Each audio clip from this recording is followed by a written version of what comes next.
क्या राष्ट्रीय स्वयंसेवक संघ आरएसएस एक फासीवाद संगठन है? इसकी चर्चा करते हैं। जैसा कि आप जानते होंगे कि डॉक्टर केशव बलराम हेडगेवार आरएसएस के फाउंडर थे और दुनिया के दूसरे हिस्सों में ऐसा कोई संगठन देखने को नहीं मिलता है जो कि बुनियादी ढांचे और कार्यशैली में आरएसएस यानी राष्ट्रीय स्वयंसेवक संघ जैसा हो।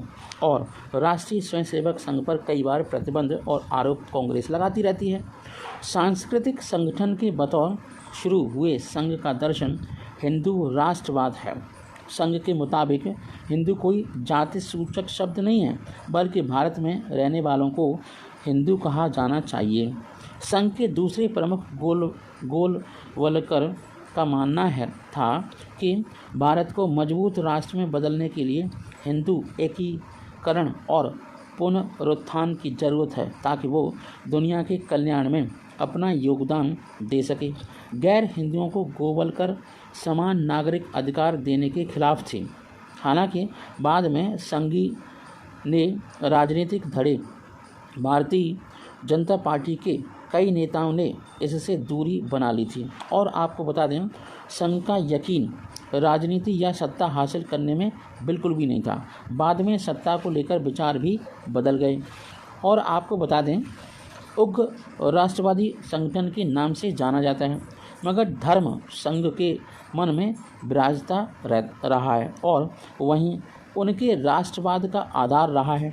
धार्मिक आधार पर उग्र राष्ट्रवादी कई संगठन दुनिया के दूसरे हिस्सों में हैं।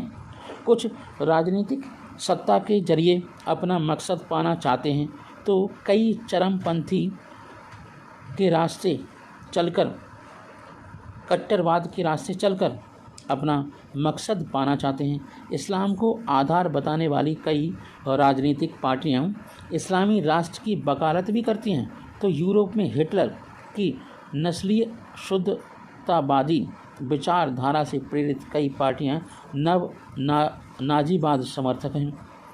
कई प्रवासियों को देश में घुसने देने और गैर नस्ली या गैर धर्म के लिए सख्त रवैया अपनाने की हिमायत करती है। यहाँ तक कि अमेरिका में भी कुछ पार्टियाँ ईसाईयत की स्थापना की कोशिश करती रही हैं। सवाल ये है, क्या आरएसएस को इनके समानांतर रखा जा सकता है? तो विचार आता है, ऐसा कुछ नहीं। गुरु गोवलकर मुसोलिनी से मुलाकात। दिल्ली यूनिवर्सिटी में राजनीतिक विज्ञान के प्रोफेसर शम्स इस्लाम के मुताबिक संघ और फासीवाद नाजीवाद के बीच पुराने रिश्ते रहे हैं। वह इटालियन शोधकर्ता मर्जिया कसोलारी का हवाला देते हैं, जिन्होंने संघ नेताओं की मुसोलिनी से मुलाकात का जिक्र किया था। हालांकि हैदराबाद यूनिवर्सिटी में राजनीति विज्ञान के एक प्रोफेसर ज्योतिर्मय शर्मा आरएसएस पर किसी तरह की लेबलिंग या उसे किसी श्रेणी में रखने को बौद्धिक आलस्य की संज्ञा देते हैं। उनका कहना है, हमारे सेकुलरिस्ट बुद्धिजीवियों ने आरएसएस को गाली के तौर पर फासिस्ट कहा है, न कि गंभीर वैचारिक बौद्धिक मापदंड पर।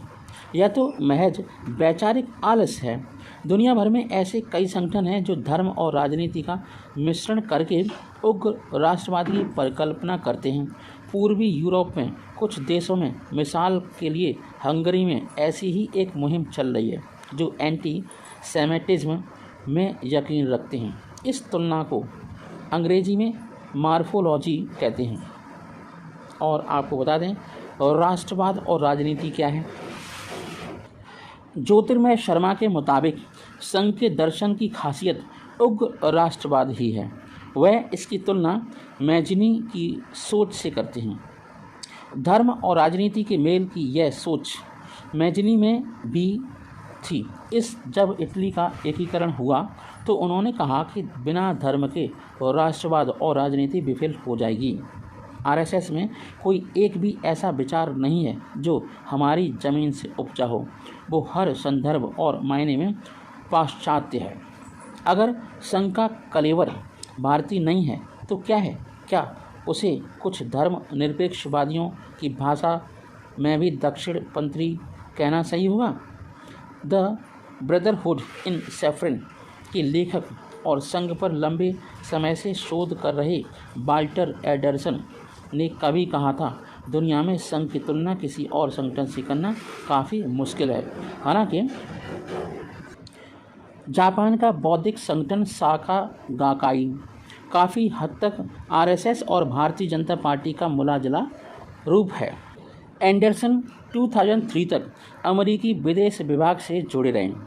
एंडरसन के मुताबिक दुनिया में शायद ही कोई संस्था हो जिसका संगठन इतना सशक्त हो। ये शिक्षा से जुड़े हैं, आदिवासियों के लिए काम कर रहे हैं, महिलाओं के बीच काम कर रहे हैं और भारत का सबसे बड़ा मजदूर संगठन और छात्र संगठन भी इन्हीं का है। मगर ज्योतिर्मय शर्मा कहते हैं कि समानताएं ढूंढना आसान है और वो मिल भी जाती हैं। उनके मुताबिक आरएसएस के लिए हमें नई श्रेणी या लेवल ढूंढने के लिए थोड़ी मेहनत करनी पड़ेगी। राजनीतिक दृष्टि से आरएसएस लेफ्ट ऑफ सेंटर है। भारत में विदेशी निवेश न होने देने और स्वदेशी जैसे मुद्दे देखें तो वह सीपीएम के साथ हैं। और आपको बता दें, इसलिए जो लेवल है, मसलन left of centre, right of centre, for right, religious right, वो काम नहीं करेंगे। वो पॉलिटिकल राइट तो हैं लेकिन इकोनॉमिकली राइट नहीं हैं। प्रकाश करात और मोहन भागवत आर्थिक नीति पर एक दूसरे से 100% सहमत होंगे। मैं उग्र राष्ट्रवाद के आगे नहीं जाऊंगा। राजनीतिक विचारधारा क्या है? ज़्यादातर लोगों की राय में संघ को किसी अंतर्राष्ट्रीय या राष्ट्रीय संगठन के बराबर रखकर नहीं देख सकते। मिसाल के लिए राजनीतिक विश्लेषक गिरिजा शंकर के मुताबिक उनमें उग्रता और आक्रामकता देखने को मिलेगी और आरएसएस को उनसे अलग मानता हूँ। संघ हिंदू राष्ट्रवाद की राजनीति विचारधारा को लेकर चल रहा है। उनका सोचना है कि लोकतांत्रिक तरीके से सत्ता में आएं और यह एजेंडा आगे बढ़ाएं। मुझे नहीं लगता कि दुनिया के दूसरे संगठन चुनाव लड़कर सत्ता में आने के बाद ऐसा करते होंगे। तो राष्ट्रीय स्वयंसेवक संघ का राष्ट्रवाद भारतीय राष्ट्रवाद से कितना अलग है? संघ को समझा जा सकता है। प्रोफेसर ज्योतिर्मय शर्मा के मुताबिक आरएसएस की हिंदुत्व की छाया हमारे सेकुलर राष्ट्र में भी मिलती है। साल 1947 के बाद जो सरकारी राष्ट्रवाद है, जिसे मैं दूरदर्शन का राष्ट्रवाद कहता हूँ, उसमें न तो दलित की बात है, न महिलाओं की और न आदिवासियों की।